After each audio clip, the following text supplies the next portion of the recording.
Ceci est un livre audio autogénéré par Google. Cahiers Simondon. Numéro 3.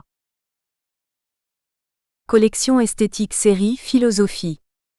Coordonnée par Jean-Hugues Barthélemy. La série Philosophie de la collection esthétique se propose de publier des travaux philosophiques relatifs aux différentes phases Simondon, de la culture, art, technique, religion, science, éthique, etc. Elle ambitionne par là de participer au renouveau de l'encyclopédisme, à une époque où se fait en effet sentir le besoin d'une nouvelle synthèse qui redonne du sens et permette de surmonter la crise déjà diagnostiquée en son temps par Husserl. La série Philosophie n'entend pourtant pas s'inscrire dans une optique phénoménologique, mais œuvrer bien plutôt à une prise de conscience qui soit source d'un humanisme difficile, un humanisme qui sache reconnaître notamment l'appartenance de l'homme au vivant et celle de la technique à la culture. Dernière parution. Penser la connaissance et la technique après Simondon, Jean-Hugues Barthélemy, Esthétique 2005. Cahiers Simondon numéro 1, sous la direction de Jean-Hugues Barthélemy, Esthétique 2009. Cahiers Simondon numéro 2, sous la direction de Jean-Hugues Barthélemy, Esthétique 2010.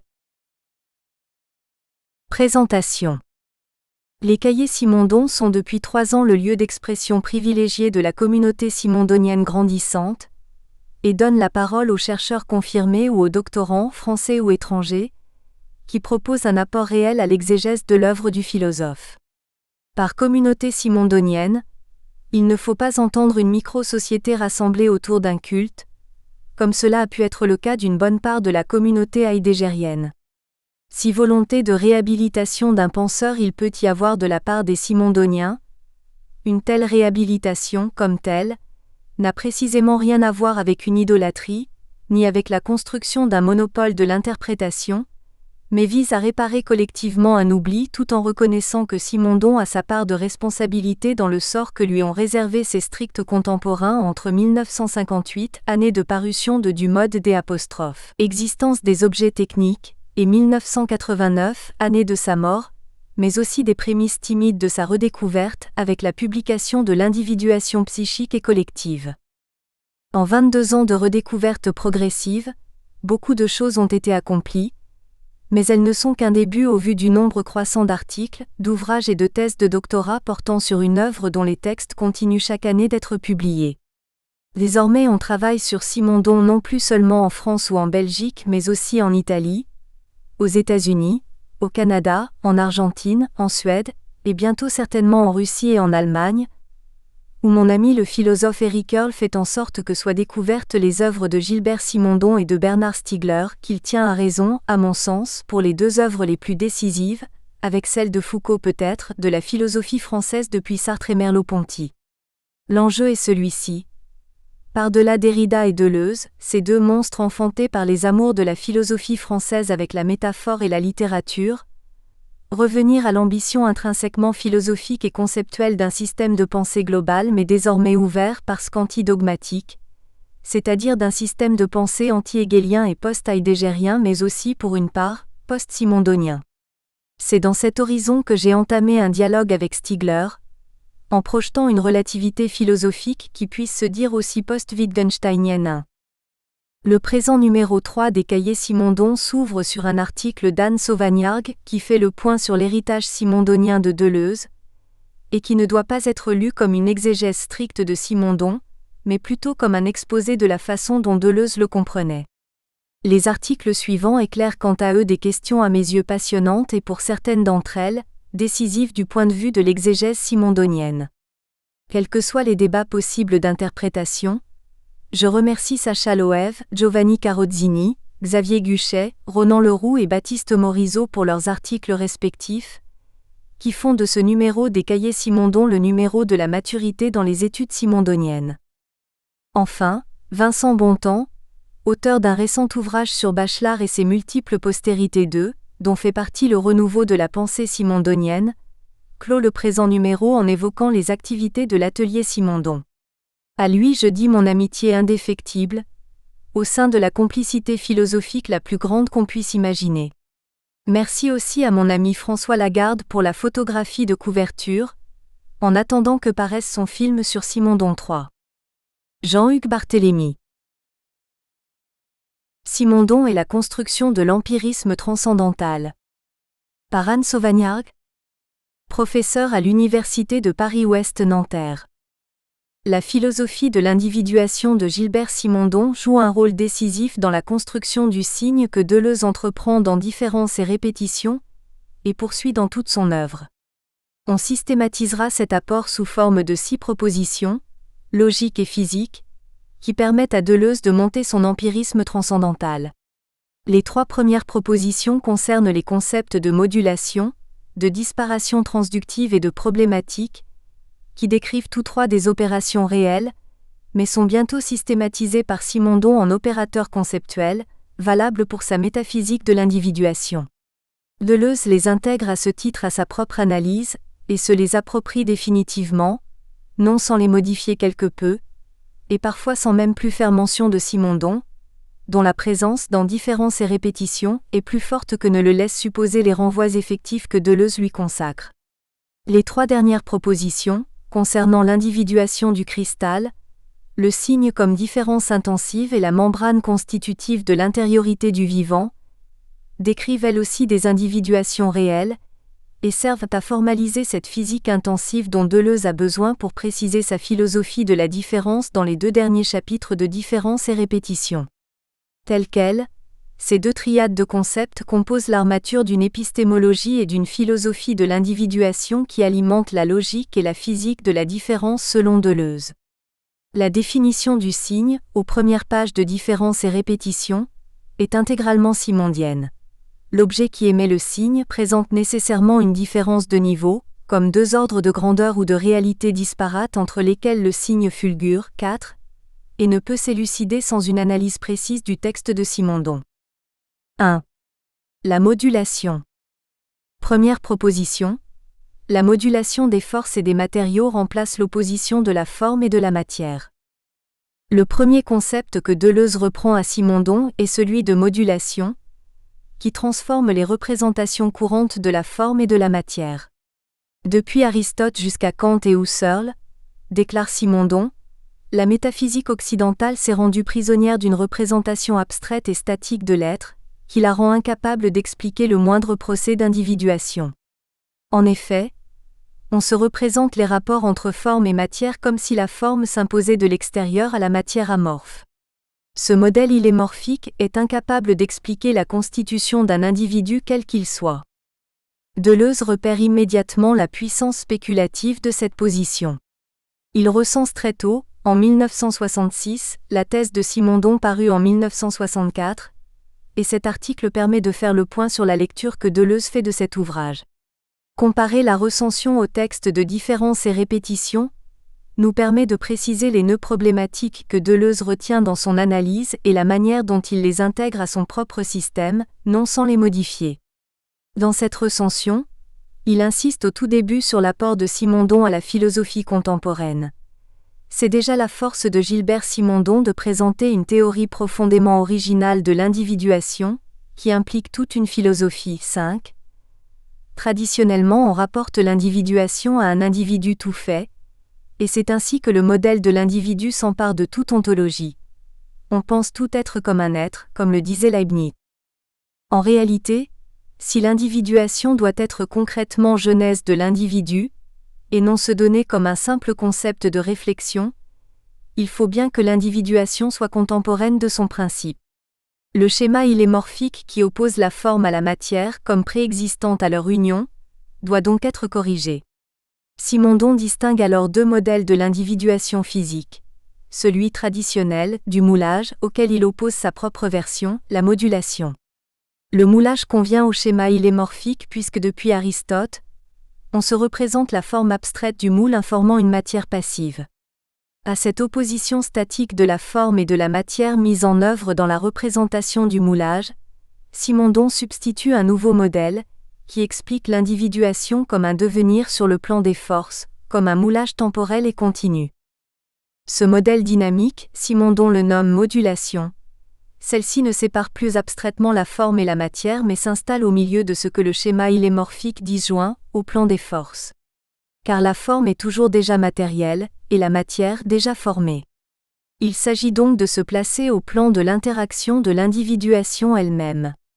Celle-ci met en effet en jeu l'interaction de trois énergies différentes, qui agissent toutes les trois sur le plan des forces.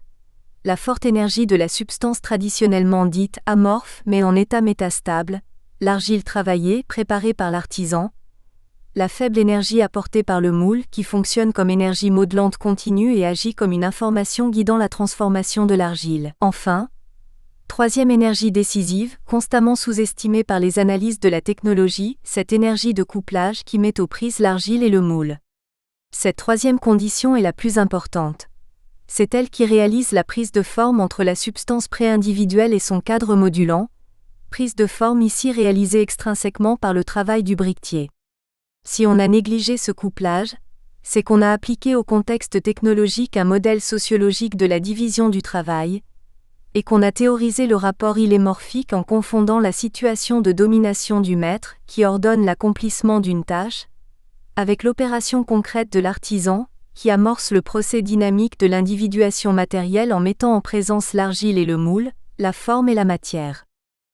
Deleuze réalise progressivement à quel point l'analyse simondienne de la modulation est puissante, parce qu'elle permet de se débarrasser une fois pour toutes des avatars antiques ou contemporains de l'illémorphisme, et propose une analyse matérielle et intensive de la forme en variation continue.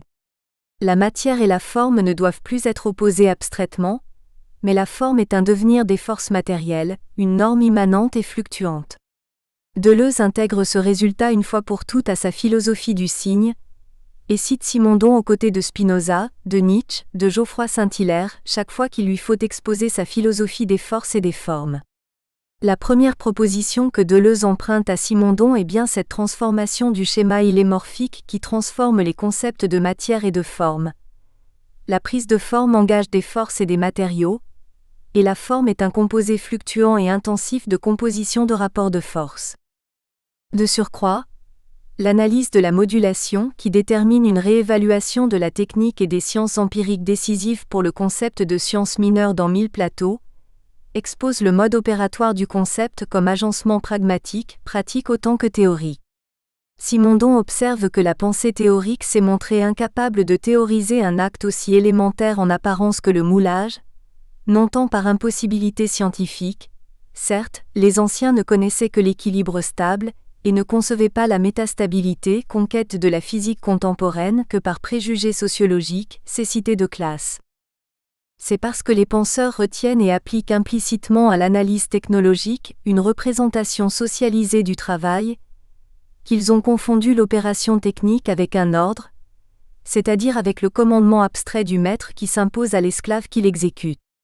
Le schème illémorphique s'enracine en premier lieu dans la division du travail, et ne configure la représentation antique d'évaluer du travail que parce qu'elle reconduit une sociologie de la division de classe. La forme, telle qu'elle est conceptualisée, relève de l'exprimable, de la transmission d'une consigne qui suppose la hiérarchie sociale.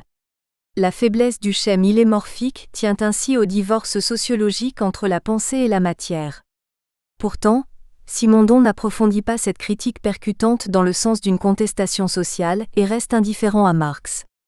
C'est l'une des raisons de son occultation dans le paysage intellectuel français des années 1960, et l'un des motifs qui pousse Deleuze à lui reprocher sa tiédeur 6.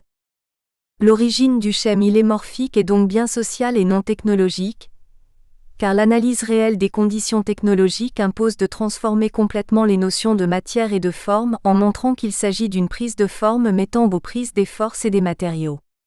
L'analyse de la modulation connaît ainsi une fortune grandissante dans l'œuvre de Deleuze.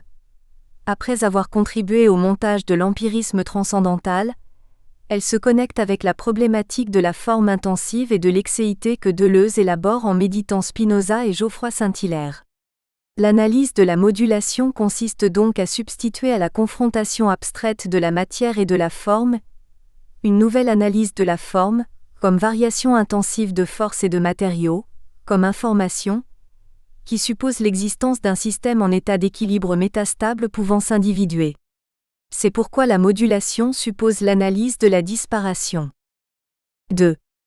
La disparation transductive. Deuxième proposition. Toute individuation requiert l'existence d'un état métastable ou état de disparation.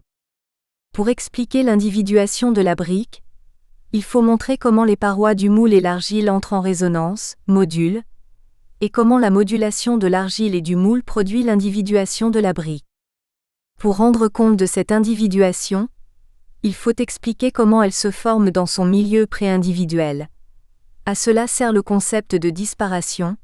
Ce qui définit essentiellement un système métastable, c'est l'existence d'une disparation, au moins de deux ordres de grandeur, de deux échelles de réalité disparates entre lesquelles il n'y a pas encore de communication interactive. Cette seconde proposition intéresse fort Deleuze, car elle le conforte dans l'idée que toute individuation requiert comme condition une différence fondamentale, qu'il nomme différence transcendantale, lui réservant souvent à l'époque de différence et répétition une majuscule, pour signaler qu'il s'agit d'une différence constitutive, condition du nouveau, et non d'une différence comparative entre deux états distincts. Le terme de disparation, que Simondon emprunte à la psychophysiologie de la perception, désigne la production de la profondeur dans la vision binoculaire et qualifie l'incompatibilité des images rétiniennes, leur disparité irréductible qui produit la vision tridimensionnelle comme résolution créatrice. Chaque rétine est couverte d'une image bidimensionnelle, mais les deux images ne coïncident pas à cause de la différence de parallaxe, que chacun peut observer en fermant un œil puis l'autrui. Il n'y a donc pas d'image bidimensionnelle optiquement disponible pour résoudre ce que Simondon appelle l'axiomatique de la bidimensionnalité, c'est-à-dire l'incompatibilité des deux images entre elles. L'axiomatique, dans le vocabulaire de Simondon, désigne la structuration objective de ce champ problématique, ici la vision, qui présente une problématique, c'est-à-dire une situation objectivement métastable exigeant une résolution de problème. C'est cette incompatibilité problématique que Simondon nomme une disparation. Pour résoudre cette disparité objective entre les deux rétines, le cerveau humain l'intègre comme condition de cohérence d'une axiomatique nouvelle, la tridimensionnalité. La vision en volume et la perception de la profondeur surgissent ainsi comme résolution de problèmes en créant une nouvelle dimension, imprévisible, la troisième dimension que les deux images rétiniennes ne contenaient pas. Tel est donc le processus de la disparation, que Simondon étend depuis le domaine de la perception vers le niveau d'une logique générale du devenir.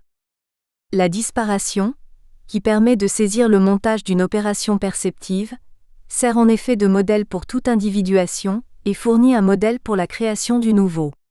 En cela, elle est reprise par Deleuze. En même temps elle se propose, on le verra, comme une alternative logique pour éviter la conception hegelienne de la synthèse et le rôle dialectique de la contradiction. La disparation produit la troisième dimension pour résoudre la disparité des images rétiniennes, mais cette nouvelle dimension ne fait pas disparaître le conflit entre les deux rétines. Elle l'intègre plutôt dans un système nouveau, la profondeur. Le maintien de la disparité rétinienne explique ce saut dans cette dimension nouvelle, qui n'apporte pas une synthèse ni ne sourçonne une contradiction, mais produit une intégration en portant le problème à un tout autre niveau, où la disparité des deux rétines prend maintenant un nouveau sens. La découverte perceptive n'est pas une abstraction réductrice, mais une intégration, une opération amplifiante. 9, explique Simondon. La vision en profondeur ne réduit pas la contradiction, n'élimine pas la différence des parallaxes dont elle se soutient, au contraire. Elle ne consiste pas davantage en une synthèse dialectique des contraires, résorbant leur disparité dans une unité plus haute. Elle met en jeu une opération entièrement différente, celle d'une construction inventive qui ajoute une dimension nouvelle à l'image rétinienne isolée. La solution ne provient pas d'une résolution de la contradiction initiale, mais bien de la création d'une dimension nouvelle, qui n'était pas contenue dans le problème initial. C'est en cela que la disparation se révèle problématique autant que créatrice. La disparation devient la catégorie déterminante de l'individuation. Elle nomme le procès de toute genèse réelle, répond au problème de l'actualisation du virtuel, en rendant compte de ce que Simondon appelle le caractère métastable de l'être. Simondon présente sa doctrine comme un postulat de nature ontologique qui s'appuie sur une méthode et une notion nouvelle. L'être est acte et non pas un, et ainsi la relation, modalité de l'être en devenir, remplace la substance, modèle de l'être devenu. Cette méthode et cette notion nouvelle, Simondon leur réserve le nom de transduction, opération structurante de différenciation à tous les plans du réel, physique, biologique, mental ou social. Par ce terme, Simondon entend le déphasage, ou la différenciation structurante, par laquelle une individuation se poursuit, de sorte que chaque région structurée serve de principe de constitution pour la prochaine région. Simondon exprime de manière très belle ce résultat auquel Deleuze souscrit entièrement. Les termes extrêmes atteints par l'opération transductive ne préexistent pas à cette opération. Son dynamisme provient de la primitive tension du système de l'être hétérogène qui se déphase et développe des dimensions selon lesquelles il se structure. Il ne vient pas d'une tension entre les termes qui seront atteints et déposés aux extrêmes limites de la transduction. 10. Autrement dit, les termes individués, que la relation constituante dépose par son opération ne préexistaient pas à la disparition. Une fois créés, ils remettent en jeu tout le système et déclenchent une nouvelle individuation transductive. Pour Simondon, la transduction est donc première et doit être saisie comme manière d'être, non comme rapport entre deux termes, et là où la substance cesse d'être le modèle de l'être, il devient possible de concevoir la relation comme non-identité de l'être par rapport à lui-même. 11. Elle permet ainsi de penser la relation comme extérieure et antérieure à ces termes, résultat auquel Deleuze parvenait pour son compte par la voie empiriste. 3. Problématique et dialectique. Troisième proposition. L'individuation disparative permet une nouvelle théorie du problématique qui remplace les conceptions de la dialectique et de la contradiction. Ainsi, l'individuation d'une brique s'établit entre deux ordres de grandeur en état de disparation. L'individuation établit une communication entre ces ordres de grandeur, ces réalités disparates, les parois du moule, l'argile, en actualisant l'énergie potentielle du système, en intégrant ses singularités, ou encore en résolvant la problématique posée par ces disparates. Deleuze salue vivement le concept de problématique dans la recension et s'empare du concept en le masculinisant, suivant en cela Lothman. Le problématique est élevé par Simondon au statut de catégorie et se trouve doté d'un sens objectif. Deleuze intègre une fois pour toutes cette analyse à son propre système, comme on le voit dans la 9e série, du problématique de logique du sens, ou bien encore au chapitre 4 de différence et répétition. Dans ces pages, Deleuze crédite plutôt Kant de la notion, car l'auteur de la critique de la raison pure marque un jalon important dans la conceptualisation de la notion. Kant ne cesse de rappeler que les idées sont essentiellement problématiques. Inversement, les problèmes sont les idées elles-mêmes. 12. Il n'empêche que le concept est bien une conquête simondienne, ce que le texte antérieur de la recension indique sans ambiguïté. La catégorie du problématique prend dans la pensée de Simondon une grande importance, dans la mesure même où elle est pourvue d'un sens objectif. Elle ne désigne plus en effet un état provisoire de notre connaissance, un concept subjectif indéterminé, mais un moment de l'être, le premier moment pré-individuel. 13. Seule la définition simondienne du problématique comme structure objective, impliquant une résolution en termes de création disparative, permet d'ailleurs d'apprécier l'avancée kantienne et de comprendre l'idée dialectique comme problème, au sens où Deleuze l'entend, non comme un faux problème, ni comme un problème qui pourrait être supprimé par sa solution, mais comme la condition indispensable, sans laquelle la solution n'existerait jamais. 14. Il n'est aucunement question de résoudre le problème, ni de le faire disparaître. Avec Simondon, qui élève le problématique à la dignité d'une structure objective de la connaissance, irréductible à une limitation de notre faculté de connaître, Deleuze passe de l'impossibilité de connaître kantienne, signe d'une finitude constitutionnelle de notre raison, à l'impouvoir de la pensée, garant de son actualisation empirique, de sa passivité mais aussi de sa créativité par rencontre. Cet impouvoir n'est pas seulement indice de finitude ou de rencontre, il implique également, on s'en rend compte ici, une générativité structurelle. Il garantit positivement la création dans sa dimension génétique. Ainsi, le concept de problématique se propose comme une méthode féconde pour échapper à ce que Deleuze juge irrecevable dans la dialectique hegélienne. Le rôle moteur du négatif, le primat de la contradiction, et la résolution de la différence par une dialectique qui la neutralise et la résorbe en identité dans le concept. L'idée de disparition est plus profonde que celle d'opposition, écrit-il, marquant bien son rôle stratégique, et il poursuit, chez Simondon, le problématique remplace le négatif. 15. La disparition physique et physiologique selon Simondon supplante le modèle seulement logique de l'opposition conceptuelle, tandis que la problématique in re remplace le négatif. Simondon lui-même prend soin de distinguer la disparition d'un procédé dialectique, comme on l'a vu. Elle ne peut être assimilée à une relation de contradiction, et ne peut déboucher sur une résolution à rythme ternaire pour deux raisons au moins. D'abord, le rôle de la synthèse est transformé. Elle ne peut évacuer la contradiction en la surmontant. Or, le mouvement dialectique, qui prétend surmonter la contradiction, enveloppe logiquement les termes précédents en les comprenant hiérarchiquement et ontologiquement. Produite comme résolution de la contradiction, la synthèse est nécessairement homogène à ces termes et supérieure à eux. Rien de tel avec la disparition, qui maintient une stricte équivalence entre résolution et conflit, et surtout qui ne surmonte pas le conflit entre les disparates qu'elle met provisoirement en relation. Dans une transduction rigoureuse, il n'y a pas de synthèse. La synthèse ne s'effectue pas, elle n'est jamais achevée, parce que la relation maintient au contraire la symétrie caractéristique des termes 16. Autrement dit, il n'y a pas production d'une synthèse plus haute parce qu'on ne résorbe pas la symétrie de départ. Il ne s'agit aucunement de résoudre la contradiction. Là où Hegel pense une contradiction interne et une différence dans le concept, Simondon propose une disparité réelle, une hétérogénéité entre des termes que seule la relation problématique met en tension, et qu'elle ne peut mettre en tension qu'en maintenant leur hétérogénéité. Deuxièmement, là où Hegel suppose l'identité, Simondon insiste sur la différence. La dialectique produit l'identité des contraires dans la synthèse unifiante. La disparition transductive fait de l'hétérogénéité la condition constituante de l'invention d'une solution nouvelle. La disparition est rendue possible par cette différence qu'il n'est pas question de lever. L'asymétrie, la différence problématique produit l'individuation, non comme une synthèse mais comme la réponse à une situation métastable. L'opération de synthèse ne s'effectue pas en réduisant la contradiction. Au contraire, c'est bien parce que l'asymétrie est maintenue qu'elle provoque, comme solution créatrice, l'invention d'une dimension qui ne la résorbe pas, mais lui procure un sens nouveau. Ainsi la vision en volume intègre la problématique bidimensionnelle dans une toute nouvelle configuration. Dans une page de la conclusion de Différence et répétition, Deleuze reprend intégralement les moments de l'analyse.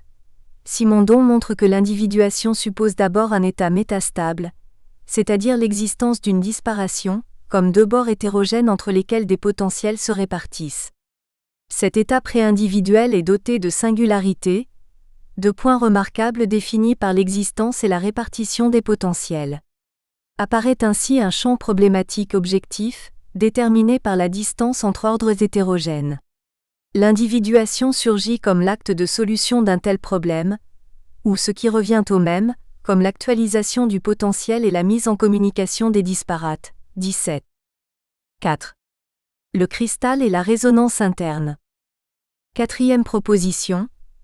L'individuation émerge comme la résolution d'une différence de potentiel entre un milieu pré-individuel et une singularité. Pour préciser comment l'intensité se produit, et achever la construction de l'empirisme transcendantal, il faut joindre à cette analyse logique une description physique et détailler l'individuation in re, l'individuation matérielle du cristal et l'individuation vitale de la membrane. On débouche alors sur la quatrième proposition. L'individuation comme cristallisation, prise de forme de l'individu dans son milieu pré-individuel, rend compte du signal, du signe, et du déclenchement de l'individuation par une singularité déclenchante qui met en résonance le système. La cristallisation, exemple simondien par excellence, est un concept décisif pour Deleuze, qui le reprend dans toute son œuvre, de la définition de l'événement comme cristal au cristal de temps de l'image temps. La cristallisation fournit l'image la plus simple d'une transduction, dit Simondon. À partir d'un germe très petit, le cristal croît dans toutes les directions de son milieu pré-individuel, chaque couche déjà formée servant de base structurante à la prochaine couche moléculaire en train de se constituer par réticulation amplifiante 18. La disparition se produit entre l'eau mère, milieu pré-individuel en état métastable, et l'introduction d'un germe qui fait brusquement prendre le cristal et amorce son individuation. Celle-ci opère avec ce premier couple hétérogène. le milieu préindividuel, la singularité déclenchante, qui sont en état métastable, problématique. Le germe cristallin figure cette irruption de singularité, qui porte le milieu métastable à l'état de disparition. La tension problématique s'actualise. Alors surgit l'individu cristal comme un résultat, individuation qui résout créativement la tension entre ces réels disparates que sont l'eau-mère et le germe. L'individuation met en jeu le devenir d'un processus qui se produit par disparition, montrant la transduction en acte, dans sa singularité. Pour se concrétiser, l'individuation du cristal réclame la rencontre entre un milieu métastable et la singularité qui surgit. Cette rencontre aléatoire, coup de dé, hasard déclenchant sa propre nécessité que Simondon nomme une disparition problématique, Deleuze s'en empare pour théoriser ce mixte d'aléatoire et de dépendant en quoi consiste sa propre conception de la nécessité. Pour que se produise la rencontre, il faut que la singularité surgisse comme information pour le système, par un hasard qui déclenche sa propre nécessité. Pour cela, 3 conditions sont requises. D'abord, l'irruption d'une singularité, première condition aléatoire mais nécessitante. Le germe quelconque, impureté, germe cristallin introduit intentionnellement dans le cas des cristallisations artificielles, doit survenir pour pouvoir jouer son rôle de singularité déclenchante, porteuse d'informations. Mais pour que la disparition opère, il faut deuxième condition, que la singularité surgisse dans un milieu préindividuel, dont la métastabilité peut résonner disparativement avec la singularité introduite, ici le germe. Tous les milieux ne s'y prêtent pas. Deleuze prend souvent l'exemple de la vision stéréoscopique pour expliquer cela. La prise problématique se produit à l'intérieur d'un certain seuil, au-delà duquel elle n'agit pas. Il faut que la singularité déclenchante agisse comme information dans le système. Il faut donc, troisième condition, une compatibilité entre le milieu et le germe, compatibilité qui n'est toutefois pas de l'ordre de l'identité, mais bien de la différence. Tout est là. C'est la différence problématique qui agit comme ce qui couple milieu préindividuel et singularité déclenchante, et le milieu ne préexiste pas plus que l'individu émergeant d'ailleurs, à cette mise en tension problématique. L'individu cristal surgit donc comme résolution d'une différence de potentiel, mais il surgit comme différence et non comme synthèse pacifiante. Cette prise conflictuelle détermine la rencontre problématique entre le milieu préindividuel. Nous espérons que vous avez apprécié cet aperçu. Pour continuer à écouter ce livre audio sur Google Play Livres, utilisez le lien dans la description de la vidéo.